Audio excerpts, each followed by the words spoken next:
Alhamdulillahirabbil alamin wassalatu wassalamu ala asrafil anbiya'i wal mursalin wa ala alihi wa ashabihi wa man tabi'ahu bi ihsanin ila yaumiddin.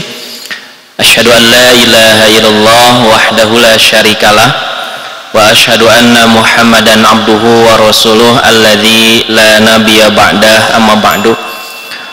Allahumma salli ala Muhammad wa ala alihi wa ashabihi wa man tabi'ahu bi ihsanin ila yaumiddin. Tiada henti-hentinya senantiasa kita panjatkan kehadirat Allah Subhanahu wa taala rasa syukur kita, karena pada kesempatan pagi hari ini dengan izin Allah masih berikan kesehatan kepada kita sehingga kita bisa berkumpul di tempat yang mulia. Insyaallah berkumpulnya kita di tempat ini mudah-mudahan bisa menjadi amal soleh untuk kita semua. Ya, Nabi SAW bersabda, tidaklah seorang hamba melangkahkan kaki dari rumah menuju ke masjid kecuali setiap langkahnya menghapus dosa dan setiap langkahnya menaikkan derajat. Ya, Masya Allah, gitu. Maka berbahagialah Bapak Ibu sekalian yang hadir pada kesempatan pagi hari ini. Pahalanya double. Satu, melangkahkan kakinya bisa menghapus dosa dan juga bisa menaikkan derajat. Kemudian berkumpulnya pun di majelis ilmu, ya, di majelis ilmu. Kata Nabi SAW, man salaka tariqan, siapa yang menempuh jalan untuk mencari ilmu, ya, maka sahalallahu tariqan ilal jannah, Allah akan berikan kemudahan kepada orang itu untuk masuk ke surganya Allah. Maka insya Allah Bapak Ibu yang hadir pada kesempatan hari ini adalah calon-calon penghuni surga. Yakin Bu? Ya. Insya Allah, ya. Jadi ayeuna urang ngariung di masjid dan kemang ngariungna di surga. Surga di mana Bu? Ini pede gitu Pak. Surga Firdaus. Ya. Kita harus optimis, harus yakin. Insya Allah mudah-mudahan Allah mengumpulkan kita kembali di surga Firdaus. Ya.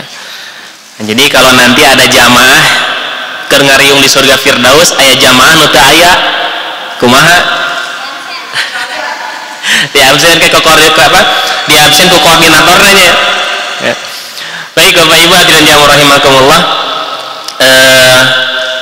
2 bulan ya kita tidak, ya 2 bulan, karena seperti yang sudah diinformasikan, ya, bahwa jadwal saya berseling dengan Ustadz Suryawan. Ya, jadi Sabtu ketika kemarin Ustadz Suryawan ngebahas tarikh, ya, Sirah Nabawiyah. Nah sekarang bagian saya, ya. Nah bahasan saya terkait dengan kitab yaitu Silsilah Darul Akhirah, ya, jadi rangkaian kehidupan akhirat, gitu. Nah hanya dalam makalah yang coba saya sampaikan ini kita akan coba juga mengambil referensi-referensi dari yang lain. Jadi kitab pokoknya adalah Silsilah Darul Akhirah, tapi juga saya coba ambil referensi dalam kitab At-Tazkirah tulisan Al-Qurtubi, ya, Li Ahwalil Maut. Itu banyak bahasan-bahasan tentang bab kehidupan setelah atau kehidupan akhirat, ya. Ini hatur nuhun jazakallah Pak Kusmianto, ya, yang sudah memfotokopi makalah. Jadi makalah yang fase perjalanan manusia di kehidupan dunia itu sudah kita bahas, ya. Itu sudah kita bahas. Eta mah sok mangga diaos. Ya, kalau ada pertanyaan nanti bisa ditanyakan ke panitia. Ya. Sampai halaman 4, ya. Nah, sampai halaman 4 itu Bapak Ibu, halaman 1 sampai halaman 4 ini sudah kita bahas 2 bulan ke belakang, Ya, di pertemuan sebelumnya sudah kita bahas bagaimana perjalanan manusia di kehidupan dunia, mulai dari fase alam ruh, kemudian penciptaan tubuh manusia, sampai kemudian untuk apa sih gitu. Jadi untuk apa kita hidup di dunia ini, di muka bumi ini. Nah, itu sudah kita bahas ya. Nah, sekarang coba Bapak Ibu silahkan lihat di halaman kelima ya, halaman kelima.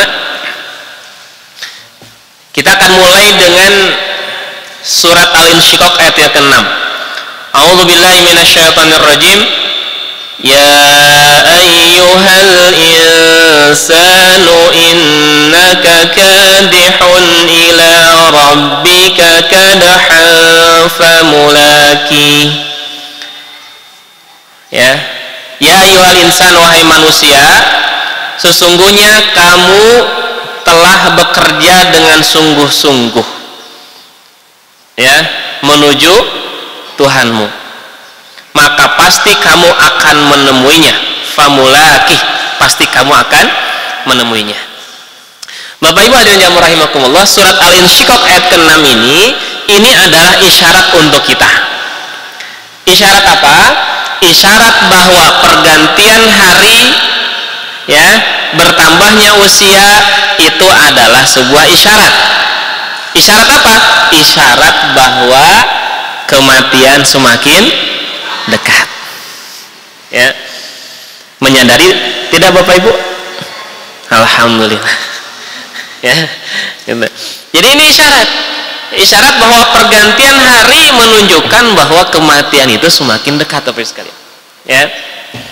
Kita tidak tahu, yang hadir pada kesempatan pagi hari ini tidak tahu siapa yang akan duluan.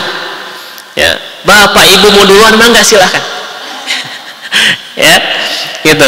Kita tidak ada yang tahu kapan kematian akan datang. Apa ada ciri-ciri dulu? Tidak ada. Ya, ada yang memang Allah kasih sakit, tapi ternyata malah sehat deh. Ya. Ada juga yang tersehat-sehatnya meninggal. Ya. Ada guru di Istiqomah ya, guru TK di Istiqomah itu lagi main sepeda Bapak Ibu, lagi sepedaan ke daerah Dago, pas lagi nanjak gitu, tiba-tiba jatuh, meninggal. Ya, meninggal di daerah Pasundan ya, dekat rumah saya kebetulan. Saya kebetulan ngajar di tempat beliau, kemudian ngobrol dengan beliau sekitar jam 9 lah ya, jam 9 saya ngobrol sama beliau, nggak ada tanda-tanda apapun gitu, nggak ada tanda-tanda apapun. Ya, saya pulang ke rumah, kemudian kebetulan saya pas pulang ke rumah saya tidak langsung tidur, saya harus baca-baca dulu karena ada kajian yang harus saya ada jadwal kajian. Akhirnya kemudian ketika saya baca-baca jam 11 Bapak Ibu sekalian, itu tiba-tiba ada pesan masuk. Ya, pesan WhatsApp masuk gitu. Innalillahi wa inna ilaihi rajiun. Telah meninggal Bapak fulan. Saya antara percaya dan tidak percaya gitu. Kenapa? Nembe teh ngobrol gitu. Jam 9 malam teh masih ngobrol. Ternyata jam 11 beliau sudah meninggal. Ya, ketika saya datang ke rumahnya, ibu gimana ceritanya? Mohon janakan tabu sarapan teh masih ngobrol sama Kang Indra. Mohon dan ngobrol sama abdi ge.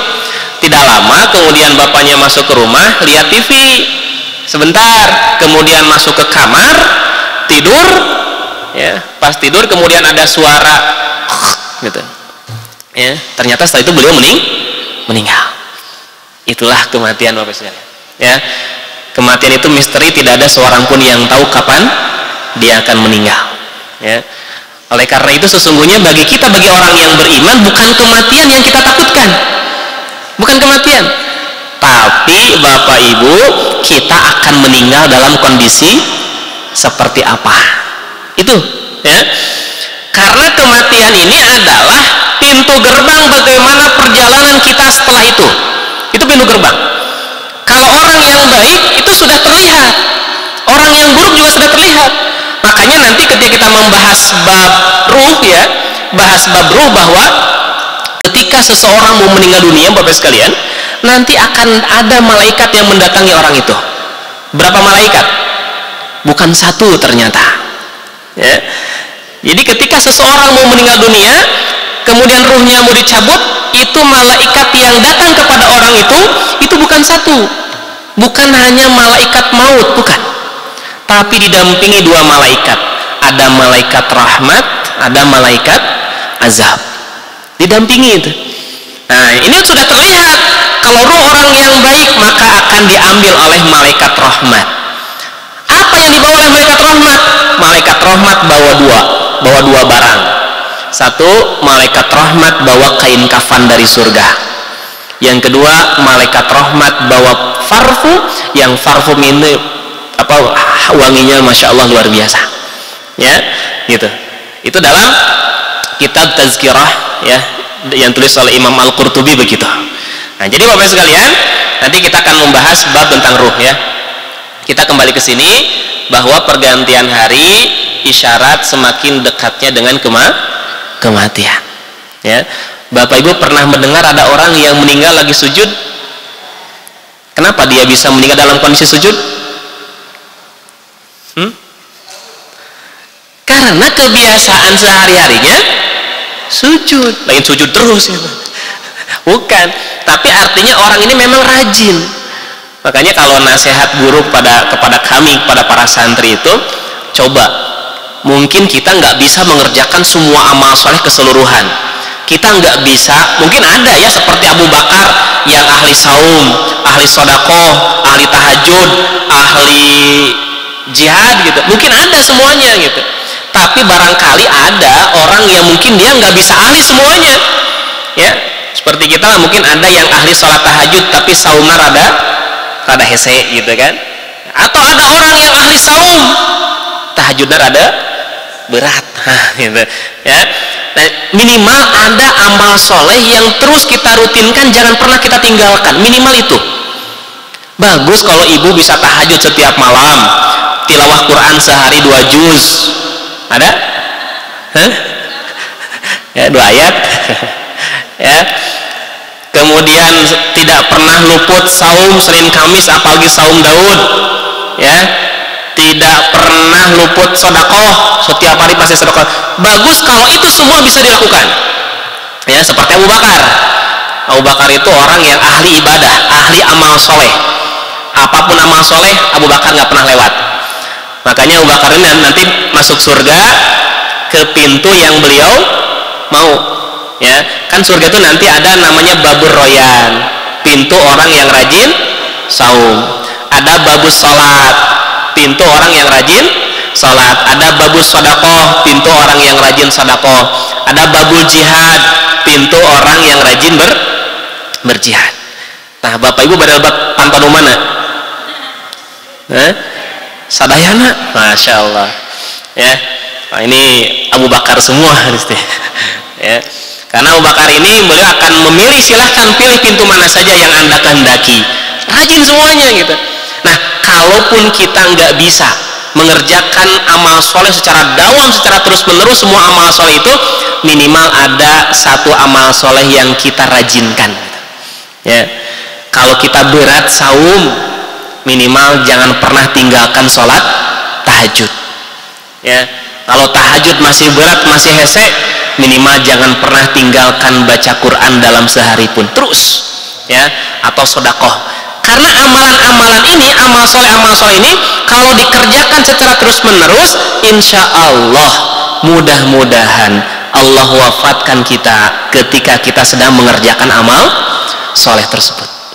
Walaupun tidak jaminan. Tidak jaminan. Itulah kenapa? Karena kematian itu misteri. Ya, Bapak Ibu pernah mendengar ada seorang sahabat namanya Khalid bin Walid. Ya, pernah dengar Pak? Khalid bin Walid adalah orang yang ahli strategi perang. Beliau mungkin hampir seluruh tubuhnya kena ya oleh panah, oleh pedang dan sebagainya. Tapi meninggalnya bagaimana? Ya, walaupun Khalid bin Walid beliau adalah tidak pernah terhenti daripada peperangan, berjuang di jalan Allah, tapi ternyata meninggalnya di atas kasur. Meninggal di atas kasur. Itulah yang kemudian menyebabkan Khalid menangis. Kenapa? Padahal saya setiap hari ikut berjihad, setiap hari saya ikut berperang gitu, tapi maut nama di kasur. Ya, Nah, tapi minimal bagi kita mengerjakan amal soleh, jangan pernah kita berhenti mengerjakan amal soleh itu. Itu yang pertama. Kemudian yang kedua, Bapak sekalian, di surat Ar-Rum ayat 54 Allah Subhanahu wa taala mengingatkan kepada kita. A'udzubillahi minasyaitonirrajim. Allahul ladzi khalaqakum min dha'fin. Allah yang telah menciptakan kalian awalnya dalam kondisi lemah. Tsumma ja'ala min ba'di dha'fin quwwatan. Kemudian Allah menjadikan kalian setelah lemah itu kuat. Tsumma ja'ala min ba'di quwwatin dha'fan wa syaibah.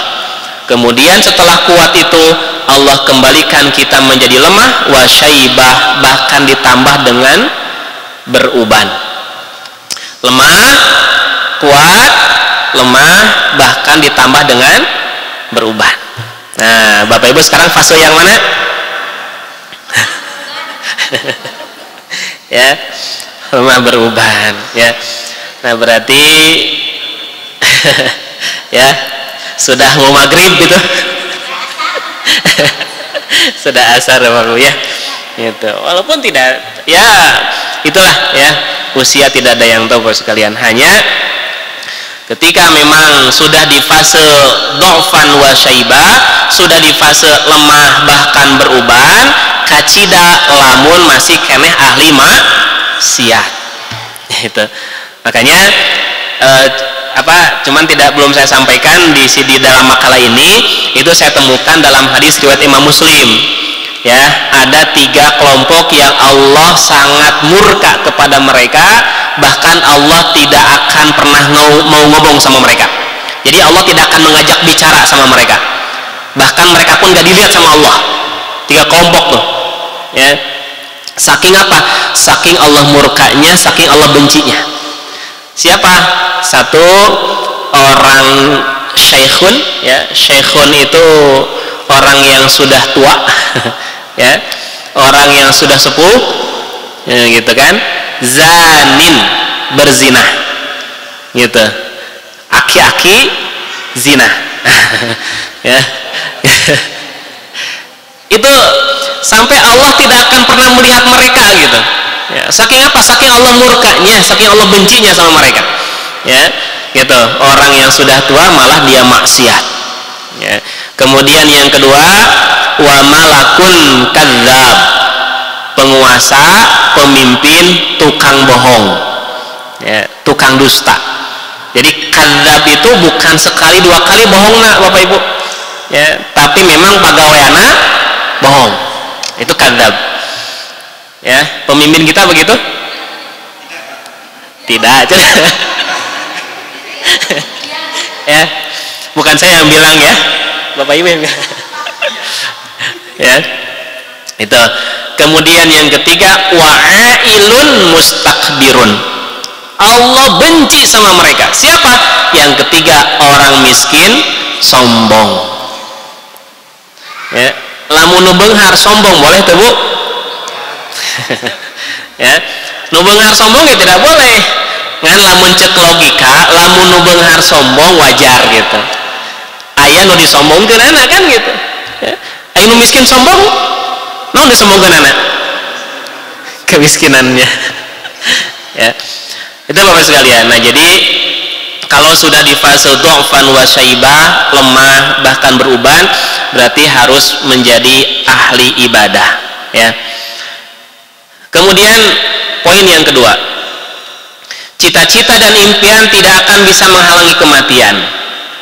Nah, Nabi SAW beliau mengingatkan kepada manusia, an Abdillah radhiyallahu anhu qala, dari Abdillah semoga Allah meridhoinya, ia berkata, khattan Nabi SAW khattan murabba'an. Nabi SAW pernah membuat suatu garis persegi 4, ya. Jadi Nabi membuat garis persegi 4, wa khattan fil wasati kharijan minhu, ya. Kemudian satu garis di luar garis segi 4, ya. Kabayang Bapak Ibu? Ini Nabi sedang memvisualisasikan nih. Ini visualisasi. Jadi Nabi menggambar persegi 4, kemudian ada di tengah satu garis yang keluar dari kotak itu, keluar dari kotak. Wa khatta khututan khutatan sigharan ila hadzal ladzi fil wasati min janibihi alladzi fil wasat, serta membuat beberapa garis kecil pada sisi garis tengah dari tengah garis tersebut. Wa qala, kemudian Nabi bersabda, hadzal insanu, ini adalah manusia, wa hadza ajaluhu muhitun bihi, dan ini adalah ajalnya, au qad ahata bihi wa hadzal ladzi huwa kharijun amaluhu, sementara ya ini adalah manusia dan ini adalah ajalnya yang telah mengitarinya atau yang mengelilinginya, dan yang di luar ini adalah cita-citanya, sementara garis-garis kecil ini adalah rintangan-rintangannya. Jika ia berbuat salah, maka ia akan terkena garis ini. Jika berbuat salah lagi, maka garis ini akan mengenainya. Begini maksudnya Bapak Ibu sekalian. Jadi Nabi membuat persegi 4, ya. Kata Nabi, persegi 4 ini digambarkan seperti manusia, ya. Artinya manusia terbatas dengan lingkaran itu, ya. Manusia terbatas dengan lingkaran itu. Nah, sedangkan garis yang di tengah yang keluar itu adalah amaluhu, cita-citanya, impian-impiannya, ya. Kan manusia punya impian, pengen rumah mewah, pengen jadi presiden, pengen apa gitu. Itu cita-cita, ya. Nah, Nabi mengingatkan, ingat, kata Nabi, wahai manusia, boleh cita-citamu setinggi apapun boleh, tapi ingat bahwa kematian sedang melingkari kalian. Bisa jadi ketika kita sukses, kita mendapatkan semua yang kita miliki, tapi ternyata kemudian Allah mewafatkan kita. Terus siapa yang menikmati kesuksesan kita? Ya, Nabi mengingatkan kepada kita, ingat manusia, seingin apapun Anda, sebesar cita-cita apapun Anda, setinggi apapun cita-cita Anda, akan ada kematian yang mengitari Anda. Oleh karena itu, bagi orang yang beriman, bukan hanya dia berfokus dengan cita-cita itu, ya. Kalau orang-orang yang kafir, mereka punya cita-cita sampai 200 tahun yang akan datang, ya, punya perusahaan, menguasai bumi dan sebagainya gitu. Itu cita-cita orang-orang kafir. Tapi bagi kita, bagi orang yang beriman, cita-cita kita bukan hanya sebatas urusan duniawi, Bapak Ibu sekalian, ya. Cita-cita kita harus lebih jauh daripada itu. Makanya kenapa Nabi SAW bersabda, al-kayyisu, siapa orang yang cerdas, ya.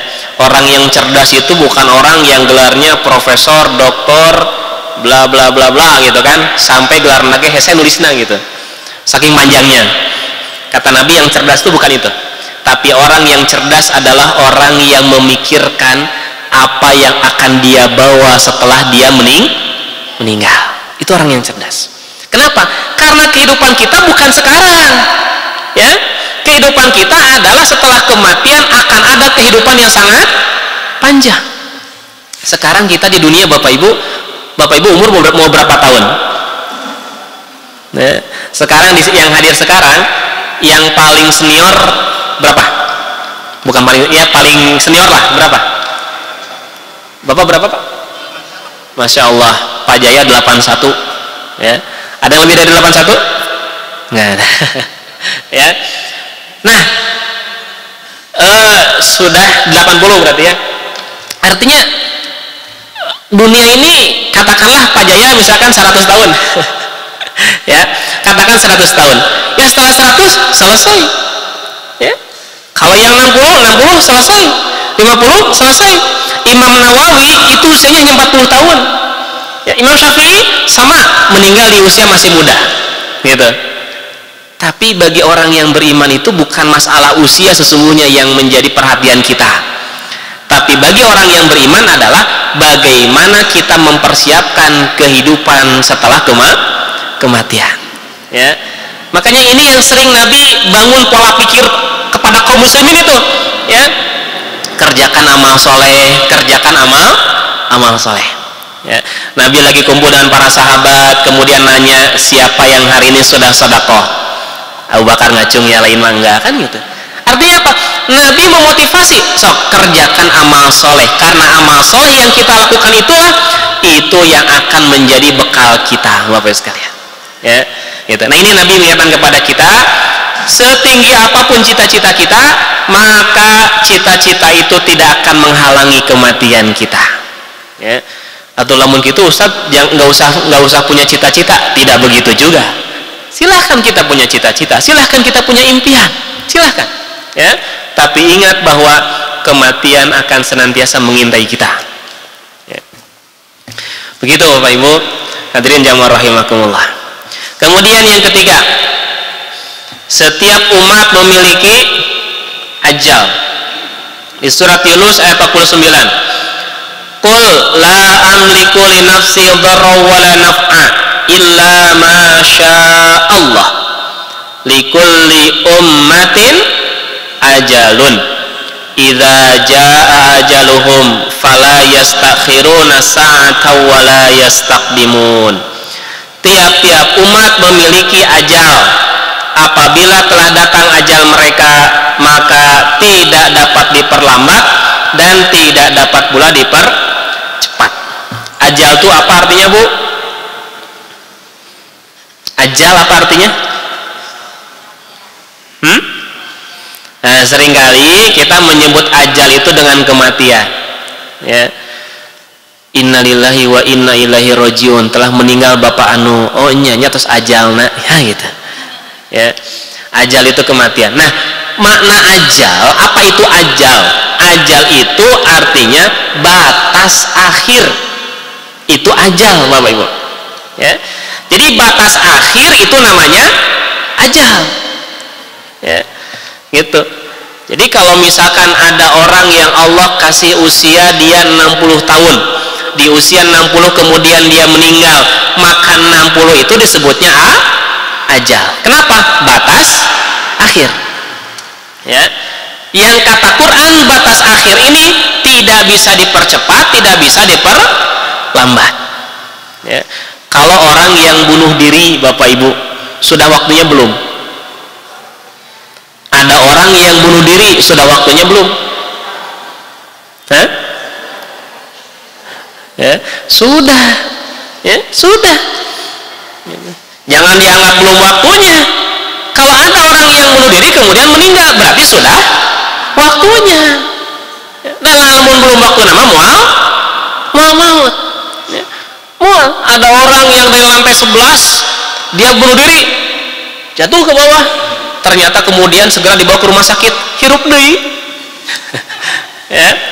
Ada yang artis, ya, ada artis, kemudian dia ketangkap bahwa dia mengkonsumsi narkoba, ya, kemudian ditangkap oleh polisi, digerebek di rumahnya, dia masuk ke kamar mandi, minum, nah ternyata kamar mandi teh, minum cairan lah gitu ya, minum cairan, meureun niatna teh rek bunuh diri. Kabur ku polisi diselamatkan, dibawa ke rumah sakit, jadi mautna henteu. Ya. Artinya kalau belum waktunya meninggal tidak akan meninggal. Ya.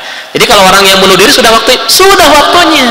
Hanya dia meninggal dengan cara bunuh diri. Ya. Karunya nya saya mautna katabrak. Nah, buat karunya. Ya. Ya. Seolah-olah kita anggap bahwa kematian yang nyaman itu, kematian yang nikmat itu kalau mati di atas kasur. Kata siapa? Ya. Sama. Mau matinya karena tenggelam, matinya karena terbakar, matinya karena dibunuh, ya, ataupun matinya karena bunuh diri, atau mati karena di atas kasur, sakitnya mah sama. Cok-cobian gerak. Ya, sama Bapak Ibu.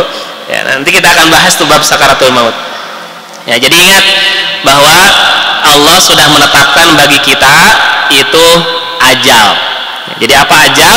Ajal adalah batas akhir, ya, batas akhir setiap kehidupan kita. Jadi masing-masing kita itu sudah ada batas akhirnya. Lantas bagaimana kalau hadis Nabi, kata Nabi SAW, man ahabba an yubsata fi rizqihi wa an yunsa'a fi atharihi falyasil rahimahu. Siapa yang ingin dilapangkan rezekinya, siapa yang ingin dipanjangkan usianya, dipanjangkan umurnya, maka sambungkan silaturahim. Berarti kalau begitu, kalau orang yang rajin silaturahim, usianya ditambah. Apakah begitu? Yang harusnya 60 tahun karena rajin silaturahim kemudian jadi 70, gitu tuh? Bukan, ya. Makna hadis itu falyasir rahimahu, sambungkan silaturahim, ya, bukan berkunjung. Ya, silaturahim itu bukan hanya sekedar berkunjung. Kalau silaturahim dimaknakan dengan sekedar berkunjung itu terlalu sempit. Ya, kalau dalam bahasa Arab Bapak Ibu, kalau kita berkunjung ke rumah saudara, kita berkunjung ke tetangga, itu bukan silaturahim. Itu namanya ziarah. Alhaakumut takatsur hatta zurtumul maqabir. Ya, bermegah-megahan telah melalaikan kalian sehingga kalian berziarah ke kubur, berkunjung ke kubur. Nah, zaro itu namanya berkunjung. Jadi silaturahim itu bukan hanya sebatas itu. Makanya makna dari silaturahim itu apa? Makna silaturahim itu adalah menyambungkan kebaikan, menolak kejahatan sesuai kemampuan. Itu silaturahim. Ya, gitu. Jadi ketika kita mengajak anak untuk belajar Quran, mengajak anak untuk sholat, sesungguhnya Bapak Ibu sedang memanjangkan silaturahim. Ada kebaikan yang disampaikan, ada kejahatan yang kita cegah gitu, ya. Baik. Kemudian yang keempat, di surat Qaf ayat 19, wajaat sakratul mauti bil haq dzalika ma kunta minhu tahid. Ya.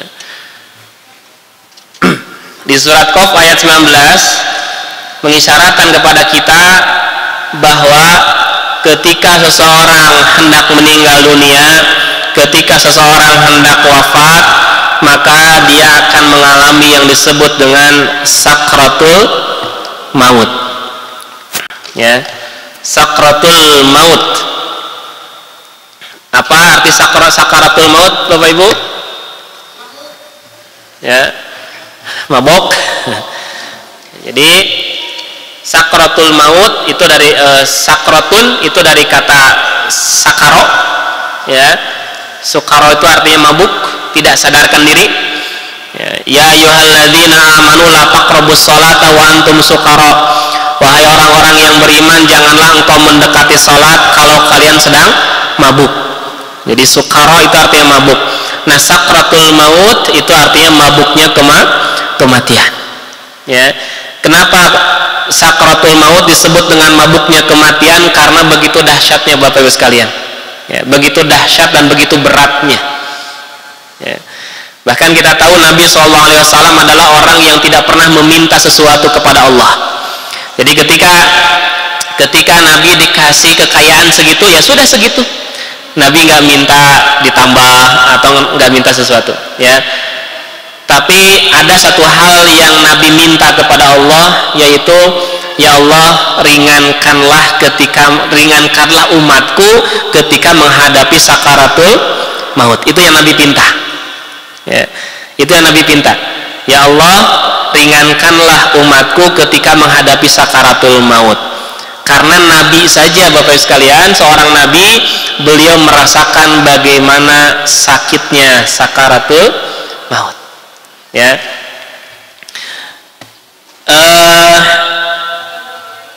Ketika seseorang sebelum kematian ada tiga perkara besar yang akan dirasakan. Ya.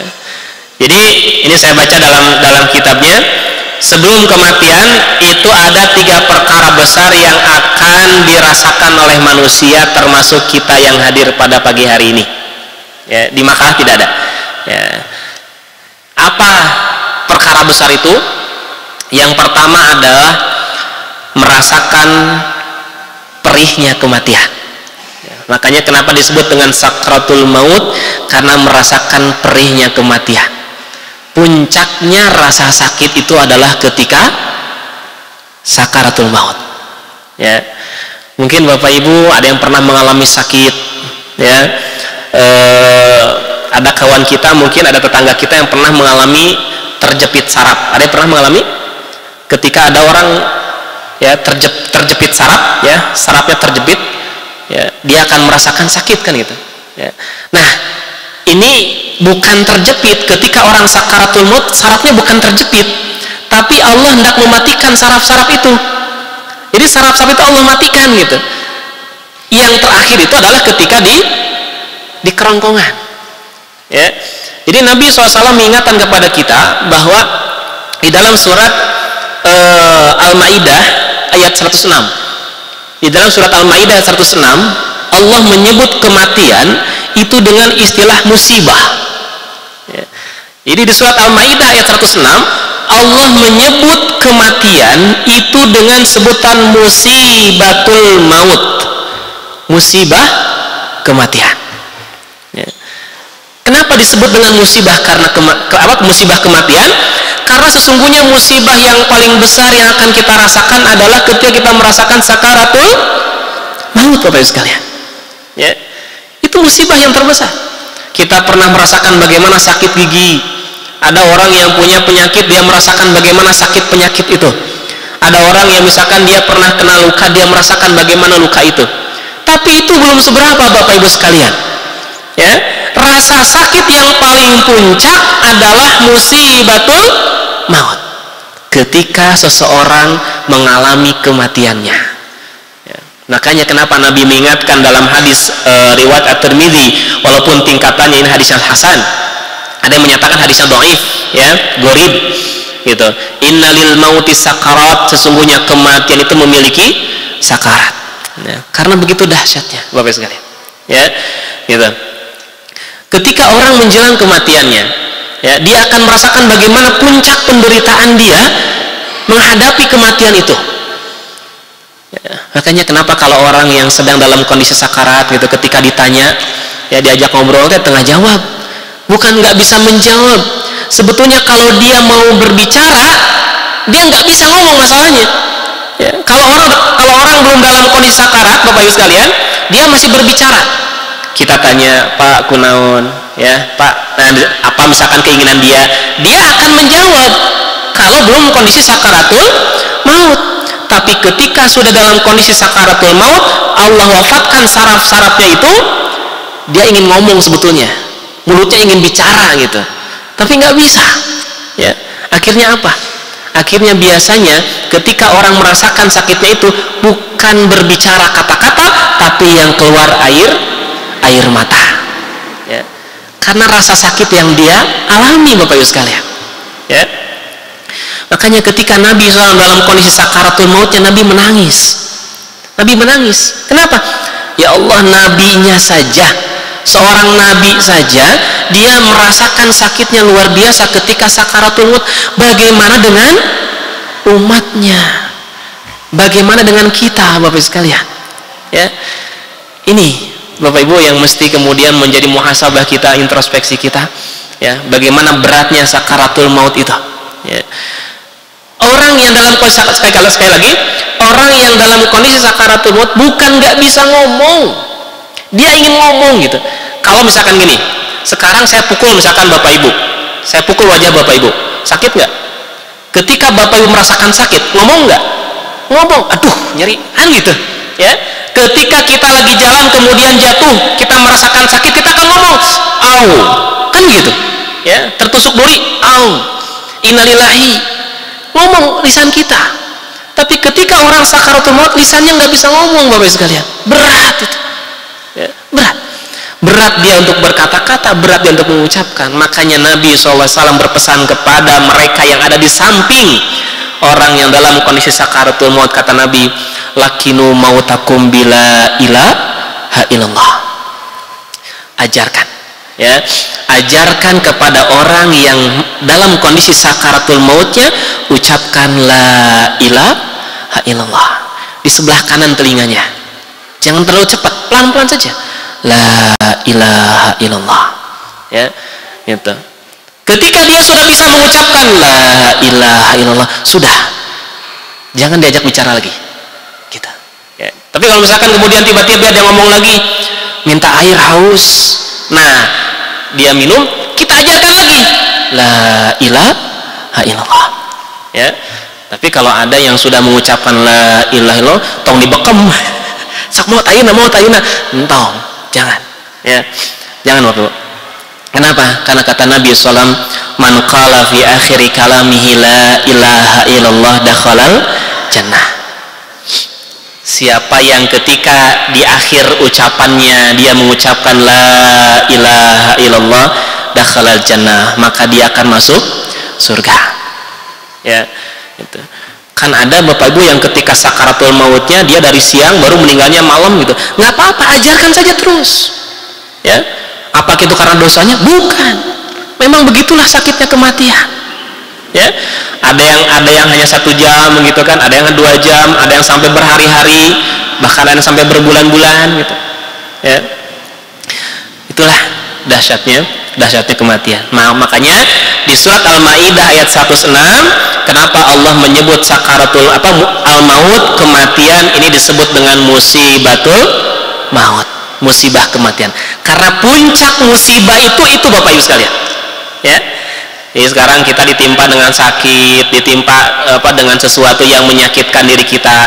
Ini sebetulnya ujian-ujian yang ingin Allah timpakan kepada kita agar kita mampu ketika menghadapi musibatul maut. Kalau sekarang baru diuji rasa sakit saja kita mengeluh, baru diuji penyakit saja kita putus asa, bagaimana kita menghadapi musibatul maut? Ya, gitu. Maka terlihat nih, ya, puncak daripada musibah adalah ketika kematian. Itu perkara besar Bapak Ibu yang akan dialami oleh seseorang, adalah dia akan merasakan bagaimana perihnya kematian.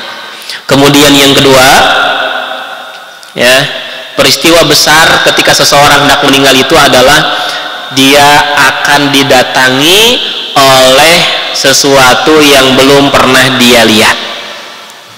Ya.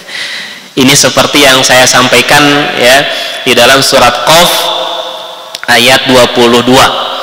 Ya, laqad kunta fi ghaflatin min hadza fakashafna anka ghita'aka fabasaruka al-yauma hadid.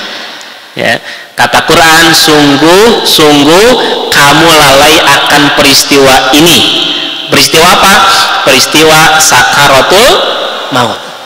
Dan ketika datang peristiwa sakaratul maut, kemudian fakashafna anka ghita'aka, kami akan bukakan. Jadi sekarang ini masih tertutup untuk kita. Tapi nanti akan dibukakan oleh Allah, ya, akan dibukakan oleh Allah ketika orang dalam kondisi sakaratul mautnya. Bayangkan bagaimana tidak dahsyatnya ketika sekarang kita tidak bisa melihat sesuatu yang tidak bisa kita lihat sekarang, ketika sakaratul maut dibukakan oleh Allah. Ya, Masya Allah. Nah, jadi kenapa? Apa yang akan dibukakan oleh Allah? Yaitu ketika datangnya malaikat. Ya, ini peristiwa besar Bapak sekalian. Ya, Allah akan bukakan tabir kegaiban yang selama ini menutupi pandangan kita, dan nanti kemudian kita akan melihat datangnya malaikat kepada kita. Ya, kita akan melihat datangnya malaikat kepada kita.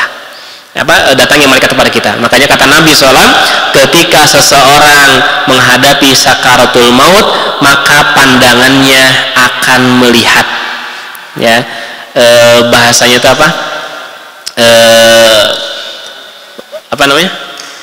Jadi muddal basor gitu. Ya, jadi pandangannya itu dia akan melihat sejauh mata memandang gitu. Ya, dan biasanya arahnya ke arah atas.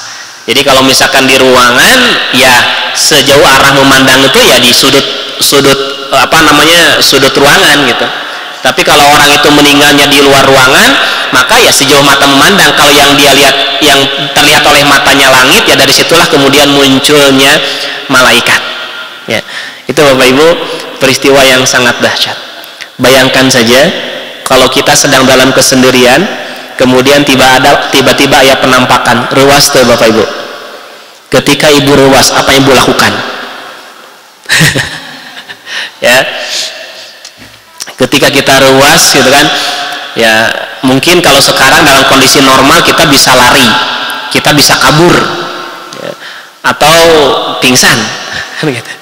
Ya, tapi ketika dalam kondisi sakaratul maut kita nggak bisa apa-apa, ya, kita nggak bisa apa, kita hanya ketakutan ketika menghadapi hal itu, dan kita nggak bisa berbuat apa-apa, ya, karena saraf-saraf kita itu dimatikan oleh Allah, ya, sehingga kita nggak bisa berbuat apa-apa, ya. Tadi ketika saya logikakan, orang yang kejepit saraf saja itu luar biasa bagaimana sakitnya gitu, dan berat untuk bergerak gitu. Ini sarafnya Allah matikan, gitu.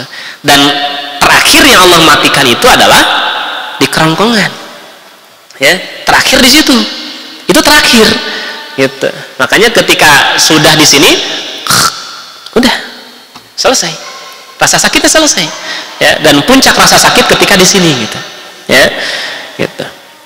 Makanya jangan ditinggalkan, ya, kalau ada orang yang dalam kondisi sakaratul maut, terus bimbing dia, ya. Itu yang kedua Bapak Ibu sekalian.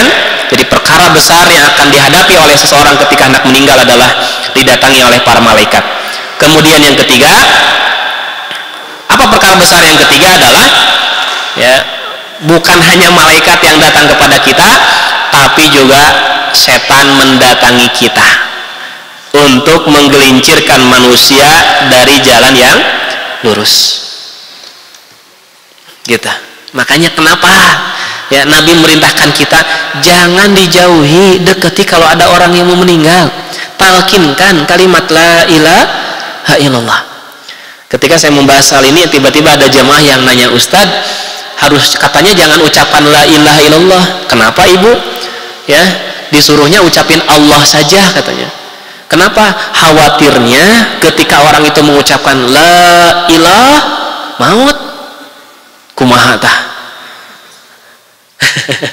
Ya, jadi baru la ilah, tidak ada Tuhan, maut, atau ateis, tidak percaya kepada Tuhan, enggak, ya, jangan diganti menjadi Allah, enggak usah. Nabi mengajarkannya ajarkan kalimat la ilaha illallah, ya, nggak apa-apa, ajarkan saja itu. Toh kemudian tiba-tiba ketika baru mengucapkan la ilah, kemudian dicabut nyawanya, nah maksudnya Allah sudah tahu, ya, bahwa maksud orang itu adalah la ilaha illallah. Jadi jangan diganti jadi Allah, nggak usah, ya. Itu. Komo ya mak anu rek maut dibacakan Quran. Karunya tuh Bapak Ibu, ya. Panjang teuing gitu, ya, panjang teuing, terlalu kepanjangan. Cukup kalimat la ilaha illallah. Karena kalimat tauhid itu kalimat tauhid itu, ya, la ilaha illallah. Ya. Dan Nabi mengingatkan kepada kita Bapak Ibu, ini hati-hati nih. Ketika ada di sekitar kita, di keluarga kita, tetangga kita yang sedang dalam kondisi sakaratul mautnya, jangan sampai dari pihak keluarga mengucapkan kata-kata yang buruk. Ingat, ya. Nabi mengingatkan, wala taqulu illa khairan fa inna malaikata yu'minuna. Ya. Janganlah kalian mengucapkan sesuatu kecuali yang baik-baik saja. Kenapa? Karena malaikat akan mengaminkan apa yang mereka ucapkan, ya, gitu. Ya, jadi terus ajarkan saja la ilaha illallah. Baik. Kemudian sampai jam berapa Bu? Saberes.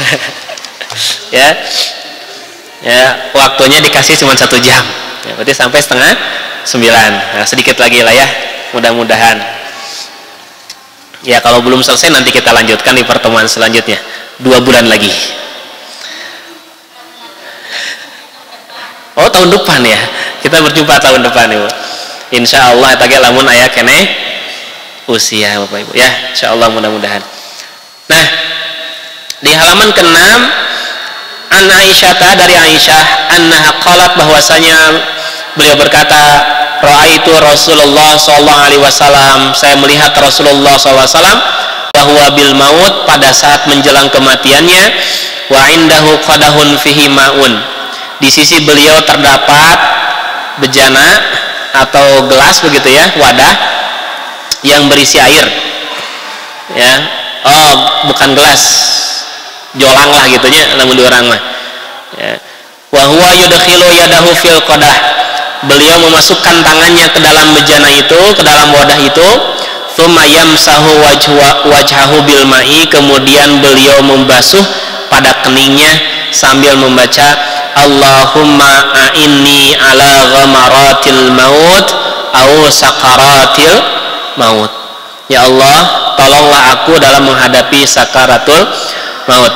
Ini riwayat dalam kitab Sunan Tirmidzi, hadisnya gharib ya. Maksud gharib itu hadis yang ngan hiji-hijina gitu, nggak, yang lain nggak ada yang meriwayatkan kecuali hanya ini saja gitu. Sehingga Syekh Albani itu menganggap bahwa hadis ini adalah dhaif, lemah. Kenapa saya cantumkan? Karena terkait dengan ghamaratil maut atau sakaratil maut itu bukan hanya dijelaskan oleh hadis dhaif ini, tapi ada ayat Qur'annya ya. Ini ayat surat Al-An'am ayat 93. Walau tara idzal zalimuna fi ghamaratil maut wal malaikatu basitu aydihim akhriju anfusakumul yawma tujzauna adzabal hun bima kuntum taquluna 'ala Allahi ghairal haqq wa kuntum 'an ayatihi tastakbirun. Alangkah dahsyatnya sekiranya kamu melihat di waktu orang-orang zalim berada dalam ghamaratil maut, tekanan-tekanan sakaratul maut ya. Jadi orang yang beriman saja itu merasakan bagaimana sakitnya ghamaratil maut atau sakaratil maut, apalagi orang-orang yang zalim, orang-orang yang ahli maksiat, orang-orang yang kafir, mereka lebih dahsyat Bapak Ibu ya, lebih dahsyat rasa sakitnya itu begitu ya. Jadi begini, kalau saya umpamakan, kalau orang yang beriman dia katakan tertusuk panah ya, tubuhnya tertusuk panah, ketika panah itu dicabut sakit tidak? Sakit Bapak Ibu ya, tapi rasa sakitnya berbeda dengan orang yang ketika mau dicabut panahnya itu pelan-pelan gitu ya. Jadi ketika cabutnya pelan-pelan cet gitu, beda dengan sekali gitu kan, set, sakit tapi sebentar. Nah, kalau orang yang beriman kita ya. Jadi kalau orang yang kafir sakitnya itu lama gitu. Dia merasakan sakitnya begitu ya. Wal malaikatu basitu aydihim, sedang para malaikat memukul dengan tangannya ya.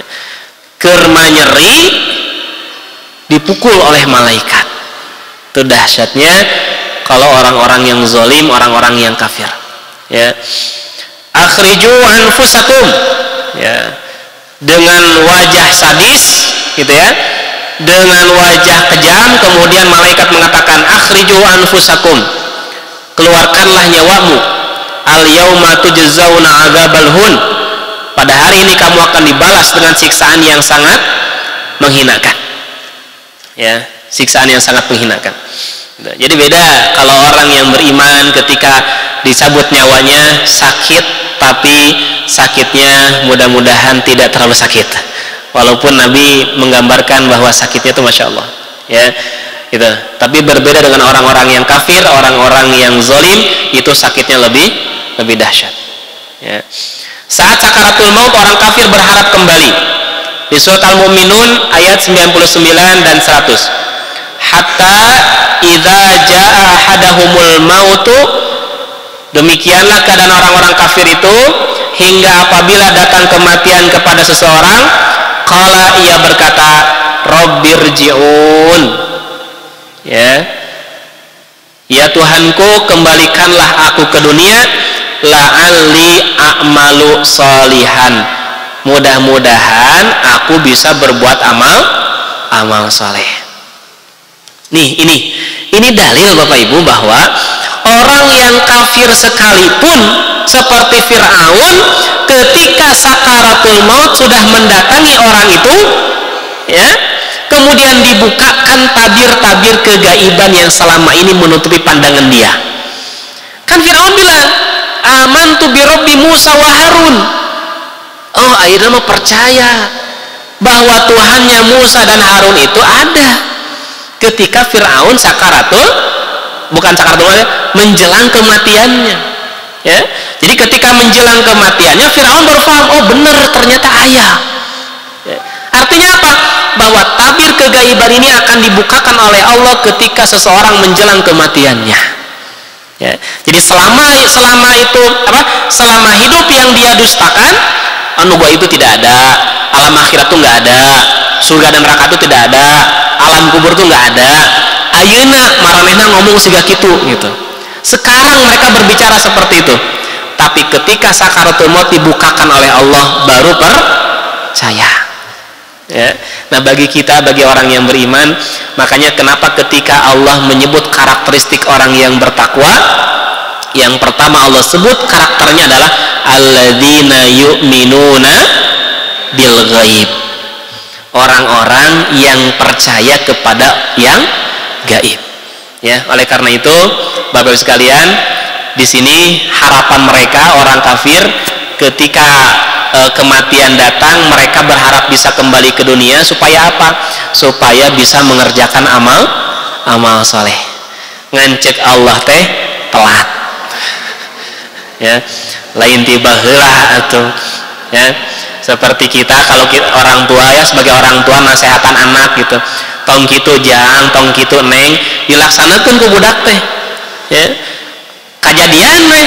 Nah, biasa ibu bilang apa? Tuh kan, cek mama ge kan gitu. Nah, Allah pun begitu ke orang kafir, telat lain tiba heula tuh.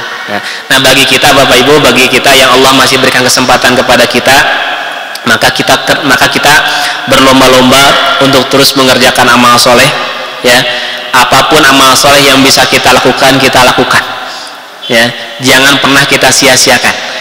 Jangan pernah kita lalaikan amal soleh ini, karena bisa jadi amal soleh yang bahkan mungkin amal soleh itu kita anggap hal yang sepele gitu, tapi bisa jadi justru itulah yang akan menyelamatkan kita, yang akan memudahkan kita ketika kita menghadapi sakaratul maut. Bukankah Nabi SAW berikan nasihat kepada kita? Kata Nabi, ittaqun nar walau bisyikit tamroh, jaga dirimu dari siksa api neraka walaupun engkau bersodakoh dengan satu butir kurma. Satu butir teu sapira Bapak Ibu, tapi bisa jadi nu teu sapira ieu teh itu bisa jadi amal soleh yang bisa meringankan kematian kita, atau bisa menjadi penyelamat kita dari siksa api neraka. Makanya jangan disepelekan lamun aya kenceleng lewat Bapak Ibu. Jangan disepelekan. Bisa jadi apa yang kita kasihkan, apa yang kita masukkan ke dalam kenceleng itulah yang bisa menyelamatkan kita dari siksa api neraka. Pas muter kencelengnya atas. Ini tidak ada pesan dari panitia, tidak ada. Ini Bapak Ibu sekalian. Jadi mari kita mengerjakan amal soleh. Atau sedikit satu lagi lah terakhir di halaman ke-6 poin yang kelima, jangan berharap mati jika ditimpa berbagai kesulitan. Bisa jadi karena pandemi ini, karena wabah ini, banyak orang yang depresi, kemudian stres, kemudian bunuh diri. Gitu. Ternyata saya baca di tahun 2020 ini di antara peringkat kematian yang memang termasuk besar itu adalah orang stres, orang depresi. Awalnya punya pekerjaan, karena perusahaannya bangkrut, di PHK, stres, ya. Nah, banyak orang yang depresi, kemudian ada yang gila, bahkan kemudian juga ada yang bunuh diri, ya. Andai kata kesulitan-kesulitan menimpa kepada kita, ada hal-hal yang kemudian menyesakkan dada kita, maka jangan sampai kita berharap kematian. Ya Allah, geus peurih hirup teh maotkeun we lah, mending maot daripada hirup mah. Ya, jangan Bapak Ibu, ya. Atau mungkin ada orang yang sudah bertahun-tahun sakit, kemudian keluarganya berharap, ya Allah wafatkan saja. Jangan, nggak boleh, ya. Ini hadisnya dari Anas bin Malik, ia berkata, Nabi SAW bersabda, la yatamannayanna ahadukumul maut min durrin asabahu. Ya, Nabi SAW bersabda, janganlah salah seorang dari kalian mengharapkan kematian karena musibah yang menimpanya. Fa in kana labudda fa'ilan, kalau memang hal itu mesti dilakukan, maka ucapkanlah, Allahumma ahyini makanatil hayatu khairan li wa tawaffani idza kanatil wafatu khairan li. Itu doanya Bapak Ibu, ya. Ya Allah, jika kehidupan itu lebih baik bagiku, maka hidupkanlah aku. Wa tawaffani, dan wafatkanlah aku jika kematian itu lebih baik bagiku, ya. Jadi kalau ada saudara kita, ada keluarga kita, ada tetangga kita, ya, dia sudah lama dalam kondisi kesakitan, nggak boleh kita doakan.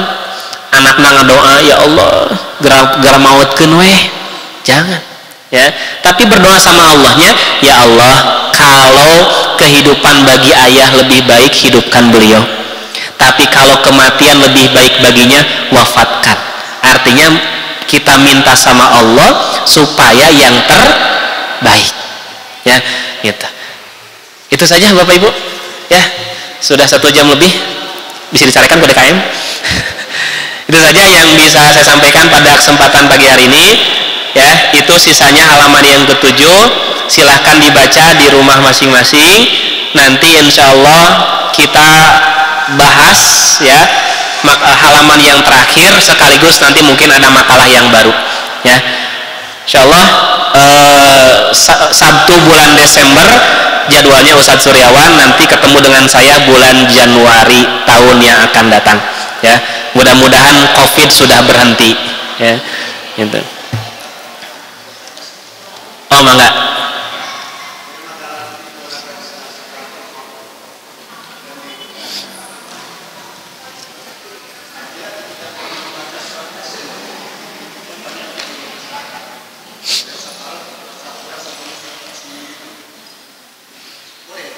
Ya. Dalam hadis yang sahih itu Nabi mengajarkan kita untuk melakinu mautakum bila ilaha illallah.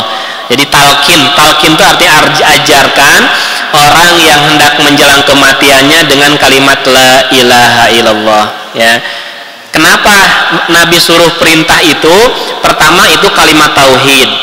Yang kedua, kalimat ini masih mungkin diikuti oleh orang tersebut yang dalam kondisi sakaratul mautnya. Itu masih mungkin untuk diikuti, gitu, ya. Jadi itu kalimat tauhid kemudian masih mungkin untuk diikuti. Tapi kalau kita bacakan Quran, kita bacakan surat tertentu, kepanjangan, ya, gitu. Jadi cukup keluarga itu berada di dekatnya kemudian mengajarkan, dia bisikan, ya.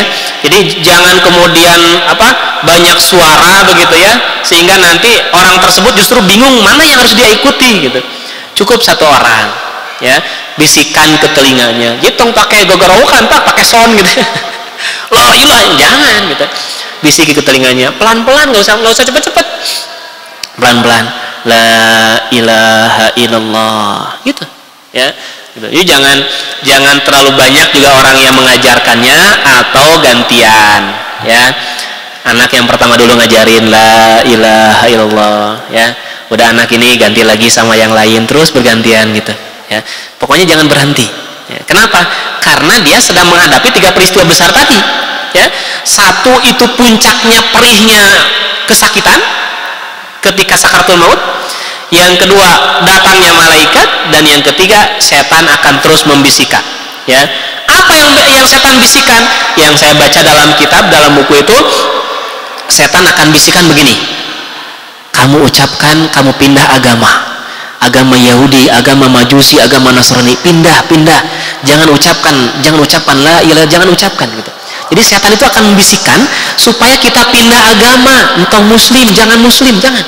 Bisikannya begitu, Pak. Ya, nanti silakan baca dalam buku Tamasya ke Negeri Akhirat. Ya, itu ada salah satu contoh, diantaranya adalah orang yang mempopulerkan tentang wahdatul wujud. Jadi wahdatul wujud ini adalah orang yang meyakini bahwa Allah bersatu dengan dirinya. Jadi saya adalah Tuhan, saya adalah Allah, begitu. Ya, nah itu ketika menjelang kematiannya, yang dia ucapkan bukan kalimat la ilaha illallah, tapi yang dia ucapkan justru kalimat-kalimat dewa, ya, gitu, kalimat dewa. Jadi kalimat Tuhan atau berhala, bukan Allah yang dia ucapkan. Nah, ini hati-hati, ya. Jadi jangan sampai ayat nurek maut disetel dangdut, gitu. Nanti yang muncul kalimat dangdut, kan? Ya, tapi sudah. Ya, Nabi mengajarkan talkinkan kalimat la ilaha illallah. Itu kalimat tauhid. Sudah cukup dengan kalimat itu. Ya. Gitu. Jadi nggak usah harus dibacakan surat-surat tertentu begitu, ya. Nggak perlu. Itu kepanjangan, ya. Kasihan nanti mayitnya bingung. Ya, saya harus mengucapkan apa gitu. Ya, panjang tuh gitu. Ya. Allah a'lam bishawab. Begitu, Pak, ya.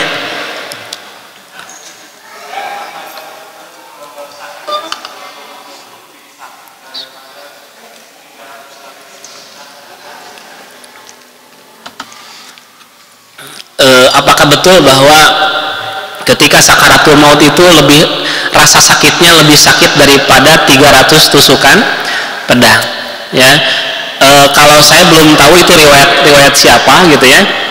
Hanya kalau dalam riwayat Sunan Abu Daud yang pernah saya baca itu rasa sakitnya itu digambarkan, ya. Ini Umar bin Khattab yang beliau menceritakan rasa sakitnya itu seperti ini, bayangkan Bapak Ibu, ya. Kawat panjang, ya. Jadi kawat panjang, kemudian masuk ke mulut, dimasukkan ke dalam sampai ke perut, kemudian di atas diputar-putar gitu, terus dicabut. Kabayang tuh. Ya. Jadi mungkin bahkan sakitnya lebih daripada tadi, ya. Sakitnya lebih dahsyat daripada itu, gitu, ya. Nah, makanya berbahagialah orang-orang yang ketika wafatnya, ketika sakaratul mautnya, dia sedang mengerjakan amal soleh. Bahagia banget itu, bahagia sekali, ya, gitu. Dan berbahagia sekali ketika ada orang yang ketika meninggalnya kalimat yang terakhir yang dia ucapkan adalah la ilaha illallah. Itu bahagia. Kenapa? Ini sudah ada gambaran, Bapak Ibu. Kalau orang itu meninggalnya dalam kondisi husnul khatimah, itu sudah ada gambaran nanti ke depan perjalanan seperti apa. Sama seperti kita kalau kita ujian, Bapak Ibu.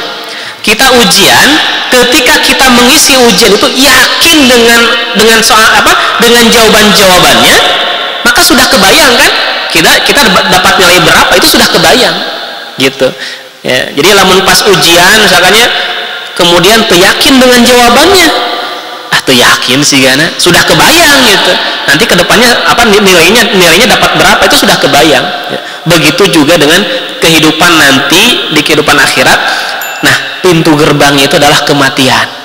Ya. Pintu gerbangnya kematian. Jadi kalau orang meninggal dalam kondisi husnul khatimah, ini sebetulnya gambaran kedepannya seperti apa sudah terbayang gitu. Ya, walaupun kita nggak boleh kita langsung mengatakan, oh dia mah ahli neraka, dia mah ahli surga, itu nggak boleh. Ya, Nabi pernah memberikan nasihat. Jadi ada satu keluarga, salah satu orang di keluarga itu yang meninggal, kemudian keluarganya bilang si fulan mah ahli surga. Nabi nanya, tahu dari mana? Anda tahu dari mana? Kata Nabi. Ya, kata Nabi, jangan bilang begitu. Cukup kita ucapkan mudah-mudahan beliau termasuk ahli surga. Ya gitu. Ya. Cekap Bapak Ibu? Ya, itu saja yang bisa saya sampaikan pada kesempatan pagi hari ini. Mohon maaf atas segala kekurangan, mudah-mudahan bermanfaat dan menjadi tazkirah, pengingat untuk kita bahwa kematian bisa datang kapan dan dimanapun. Ya, itu saja. Aku qouli hadza wa astaghfirullah li wa lakum. Assalamualaikum warahmatullahi wabarakatuh.